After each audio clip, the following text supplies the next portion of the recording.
is Jill for today.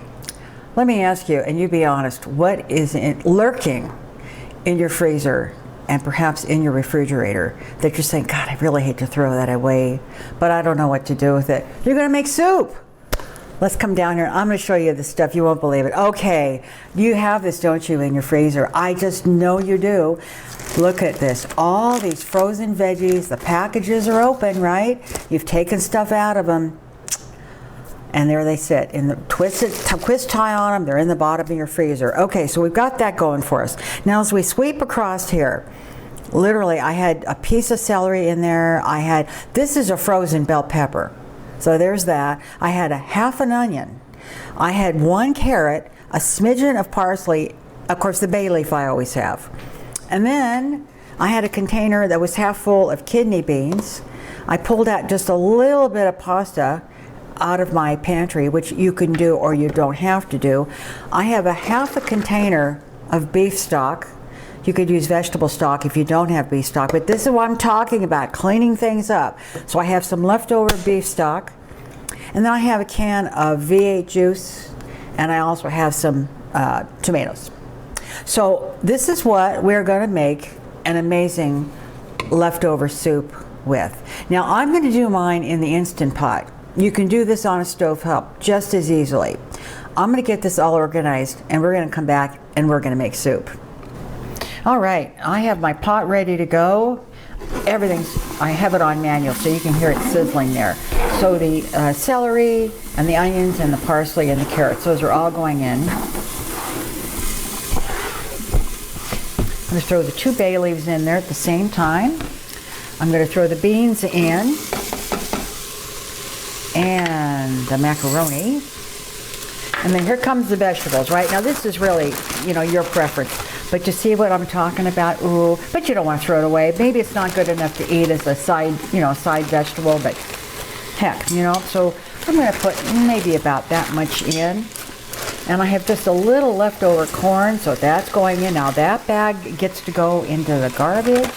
I have, again, it's been sitting there a while, but I'm not going to throw away. I have some spinach. I have some spinach. Okay, a little bit of that's going in there. All right.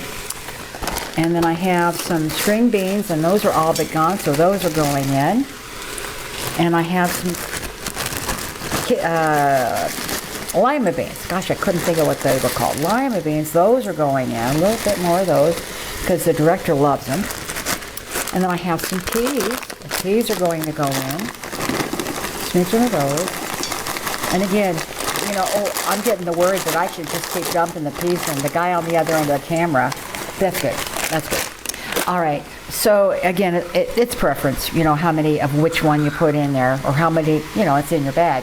So I'm putting a can of V8 in here because I kind of like that. It thins it out. So that's going in there. Now, if you didn't have it, you know what? You could put water in here and a can of tomatoes. I get the same thing with the beef broth. Now, if you had vegetable beef broth, that would be great. If you had chicken or vegetable, and if you don't even have that, water. You don't have to go to a lot of trouble there. And I'm going to put in some chopped tomatoes, maybe a half a can of the chopped tomatoes. And that macaroni, those little macaronis are going to sop up some of this liquid, right? So we're going to need to make adjustments for that. So I'm going to put some water in this, and I need to get some. I'll put you on hold for a second. All right, I got some water here. So I'm going to put, well, maybe, I'm looking here. It's really hard to say. In this pot, I'm putting a little more than 2 cups of water in there. So, as I said, I know that macaroni is going to, suck up some of that liquid. All right, now, at this point, if you had some special seasoning that you like, oregano or thyme or any of that sort of thing, if you had potatoes left over in your refrigerator, if you had any kind of meat left over in your refrigerator, this is a great place to do it. So, we're going to get this Instant Pot lid on, and we're going to get it set up to cook. Alrighty, so we're ready to put the lid on here. Going to make sure that is the little knob is in a sealed position, right? And then here is my pad, and I'm going to give it manual, and I'm going to give it 8 minutes. anywhere between 7 and 8 minutes. It depends on if you have lima beans in there or pasta. So I've got it set for that on manual. All right, once this has done cooking, I will give it a quick release and we can open the pot at that time. Now, if you want to cook this on the stovetop, you can do it. It's just as easy. You're gonna, use a little more time, but I would set it up exactly the same way I have as far as the quantities go. And then put it on your stovetop, the lid maybe a little askew so you don't have a lot of boiling over. Cook it on medium, maybe 45 minutes. Anyway, once this is ready to open up and check it out, we'll be back. My pressure just dropped in the pot and we are going to open it and see what's going on in there. Eek, that is hot. That is hot. Oh, it sure smells good though. Oh yeah, see what a lovely soup. Isn't that beautiful? So many wonderful things in there. And you can't even tell that they were old vegetables, can you? I'm going to add a little salt because I did not add any before I set the pot up. And I'm going to add some pepper. A little pepper there. This is so hot right now. I'm going to let it cool a few minutes. I wanted to show you there. Oh, look at that. Isn't that beautiful? All those wonderful vegetables. And there's some macaroni in there. Alrighty, we are going to let this cool down just a little bit and serve us up a bowl and we'll do a taste for you. Now, one thing I wanted to clarify. I had mentioned cooking it on the stove, which it's great. You can do that just as easily, as an Instant Pot, a little more time. But I had said medium heat. And you don't want to go medium, that's going to be too high. What you want to probably do is low to low medium, so you have a nice little simmer there. You don't want it to, kind of boil. But again, maybe 45 minutes will be plenty for that. All right, we're going to get a bowl and we'll be back.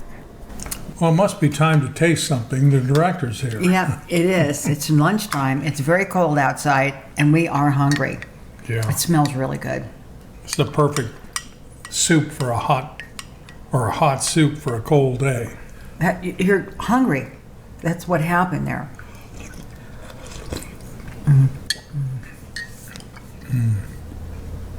Boy, that's good. Well, what's nice about this? You really taste all the vegetables. At least, I taste the string beans and the corn. And what do you think? Really hot. I think it's messy. It's messy. This, if you have like condiments that you might like to add, like sour cream or plain yogurt or Parmesan cheese. Yep, or add, like you said before, potatoes. Oh yeah, if you had, there's so many things you could put in here. Mm-hmm. You're limitless as far as what's in your refrigerator or freezer. It's excellent. Oh, it warms you. I've made this, oh my gosh, I don't know how many times. And this is what I call my favorite soup, lunch soup, because it's just, and it's just delicious. Yeah. Okay. The other soup this reminds me a little of is NutStop.com's 16 bean soup. Oh, yeah. A little different, but that's so good. equally hearty and delicious. Yeah. All right. Well, we are going to have lunch. Thanks a lot for coming by. If you found that you enjoyed this video, give me a thumbs up down there. Subscribe. And we will see you guys next time. Thanks a lot for coming by. Bon appetit. Bye-bye. Stay warm. Stay warm. Bye-bye.